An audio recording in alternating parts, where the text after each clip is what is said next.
Chín đao 18 động xuyên thân, tưởng chừng hồn phi phách tán, nào ngờ lại là đại cơ duyên nghịch thiên giúp Hoắc Vũ Hạo đúc thành long thể bất diệt. Long Hoàng Đấu La không những không hạ sát thủ mà còn âm thầm tặng lại Viêm Long Đan vô giá, mở ra con đường tu luyện tam hồn hạch chưa từng có trong lịch sử. Từ cửa tử trở về, Hoắc Vũ Hạo mang theo nộ khí ngút trời, dẫn đầu cường giả Đường Môn thẳng tiến đến tiền tuyến, quyết tâm đập tan âm mưu của Thánh Linh Giáo. Liệu rằng chuyện gì đã xảy ra? Ngay bây giờ hãy cùng kênh YouTube Review 5 phút tìm hiểu nhé! Mở đầu bộ phim, Hoắc Vũ Hạo từ trong cơn mê man sâu thẳm chậm rãi tỉnh lại. Hắn bàng hoàng phát hiện bản thân đang nằm trong căn phòng quen thuộc tại Đường Môn. Ký ức kinh hoàng về 9 đao 18 động do Long Hoàng Đấu La Long Tiêu Gia ban tặng vẫn còn in đậm, nhưng kỳ lạ thay, cơ thể hắn hiện tại nhẹ bẫng, không một chút đau đớn. Hắn vận chuyển nội tức, lập tức cảm nhận được một luồng sức mạnh kinh người. Hồn lực trong cơ thể lúc này quả thực giống như kinh đào hải lãng, chỉ hơi chút thôi động, thế mà liền cảm nhận được cường thế kịch liệt vô cùng. Đúng lúc này, Nam Thu Thu đẩy cửa xông vào, nàng vui mừng khôn xiết khi thấy hắn đã tỉnh sau 7 ngày hôn mê. Để chứng minh đây không phải là mơ, nàng nhó mạnh vào tay Hoắc Vũ Hạo, khiến hắn kêu oai oái. Ngay sau đó, Nam Thu Thu nói cho hắn biết chính Đường Vũ Đồng là người đưa hắn về, nhưng nàng trở về đem hắn ném cho mọi người, rồi cái gì cũng không nói xong liền biến mất. Ngay đến đây, Hoắc Vũ Hạo mơ hồ nhận ra có lẽ Long Tiêu Giao đã tha mạng cho bọn họ. Gác lại nghi hoặc, Hoắc Vũ Hạo nhớ đến tên tảo hồn sư cấp hồn thánh mà bản thân đã bắt giữ. Hắn lập tức lấy ra khối băng điêu từ hồn đạo khí, dùng khả năng khống chế cực hạn băng điêu luyện để giã đông mà không làm tổn hại cơ thể đối phương. Sau đó, Hoắc Vũ Hạo chuyển sang trạng thái vong linh pháp sư, dùng khí tức tử linh kích hoạt lại tim và não của tên tù binh. Kết hợp với hồn kỹ mô phỏng, hắn hóa thân thành một trưởng lão của cung phụng Đường thuộc Thánh Linh Giáo, tạo ra áp lực tinh thần khủng khiếp khiến tên tảo hồn sư kia vừa tỉnh lại đã run rẩy sợ hãi. Dưới sự uy hiếp và thuật khống hồn chi hỏa, gã ta run rẩy nói: hai vị thánh nữ, một vị ở tiền tuyến, một vị khác dường như có chuyện gì, nghe nói là lưu lại ở tổng bộ, đang bị giam giữ. Tên gia hỏa này còn tiết lộ thêm, vị thánh nữ ở tổng bộ, ý chỉ Mã Tiểu Đào, đang bị tâm hỏa bất ổn.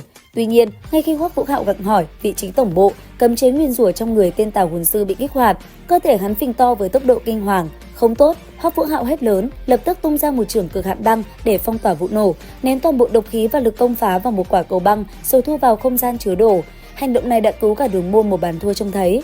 Manh mối đã rõ, biết được Đường Nhã đang ở tiền tuyến chiến tranh, các thành viên cốt cán của Đường Môn như từ Tam Thạch sang Nam Nam đều sục sôi ý chí muốn đi cứu người. Bối Bối dù lo lắng cho đại cục nhưng cũng không thể ngăn cản tình cảm huynh đệ này. Vậy là Hoắc Vũ Hạo và Bối Bối lập tức đến Hải Thần Các dị kiến Huyền Lão. Tại đây, Hoắc Vũ Hạo báo cáo chiến tích dùng uy danh của Tuyết Đế khi đã mượn tay các hồn thú cực Bắc phá hủy căn cứ quân sự của đế quốc Nhật Nguyệt. Về việc cứu viện Đường Nhã, Huyền Lão hoàn toàn ủng hộ và quyết định chơi lớn. Ông để Ngôn Thiểu Triết và Tống Lão đi theo support cho cả đám. Sự tham gia của hai vị siêu cấp đấu la khiến Bối Bối mừng rỡ khôn xiết.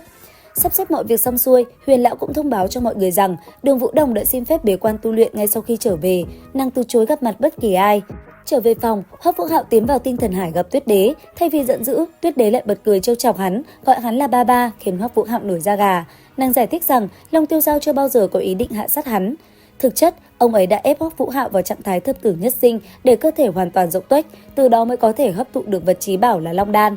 Phải biết rằng, Long Đan là một loại năng lượng thể, cự long sau trưởng thành mới dần dần ngưng kết thành, chính là cự long chuyên môn dùng để rèn luyện linh thức. Viên Long Đan này không chỉ chữa lành mà còn đang cải tạo xương cốt, huyết mạch của Hoắc Vũ Hạo trở nên cường hãn như cự long. Quan trọng hơn, nó cung cấp năng lượng nền tảng để hắn có thể ngưng tụ hồn thạch thứ hai và thậm chí là hồn hạch thứ ba trong tương lai, điều chưa từng có trong lịch sử nhân loại, giúp hắn có vốn liếng đối đầu với thú thần đế thiên. Tuyết Đế cũng nghiêm túc cảnh báo về mối liên kết sinh mệnh. Một khi ngươi thiệt mạng rồi, người thứ hai hồn tiêu phách tán chính là ta. Chúng ta là linh hồn của ngươi, cùng ngươi là một thể. Lời nói này đã gỡ bỏ gánh nặng tâm lý bấy lâu nay trong lòng Hoắc Vũ Hạo. Kế đến, theo chỉ dẫn của Tuyết Đế, Hoắc Vũ Hạo ra bờ sông ngoại thành tìm Băng Hùng Vương. Hắn giờ khóc giờ cười khi thấy một trong những hung thú mạnh nhất cực Bắc đang đói đến mức phải mò bắt cá con ăn sống.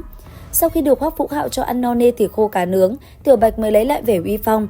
Lúc bấy giờ, Tuyết Đế hiện thân, xác nhận hồn lực của Hoắc Vũ Hạo đã chạm mốc cấp 80. Nếu dung hợp Tiểu Bạch làm hồn linh ngay lúc này, Hoắc Vũ Hạo sẽ lập tức tăng thêm ít nhất 2 cấp hồn lực nữa. Tuy nhiên, Hoắc Vũ Hạo suy nghĩ một lát rồi lên tiếng nói, ta cảm thấy vẫn là chưa nên cùng Tiểu Bạch dung hợp. Ở tiền tuyến có Tiểu Bạch trợ lực, đối với chúng ta mà nói sẽ quan trọng hơn nhiều. Hắn muốn giữ Tiểu Bạch ở trạng thái độc lập để đối phó với hệ thống trinh sát trên không của địch. Nghe một lời này, Tuyết Đế đồng ý, nàng dặn dò hắn nếu thấy Tiểu Bạch gặp nguy hiểm vì thiên kiếp thì phải lập tức dung hợp. Bàn bạc xong, Hoắc Vũ Hạo dẫn theo đứa cháu ham ăn Băng Hùng Vương trở về Đường Môn, chuẩn bị xuất chinh ra tiền tuyến. Đến đây thì cũng hết tập 134 Tuyệt Thế Đường Môn. Xin chào và hẹn gặp lại các bạn ở những video tiếp theo.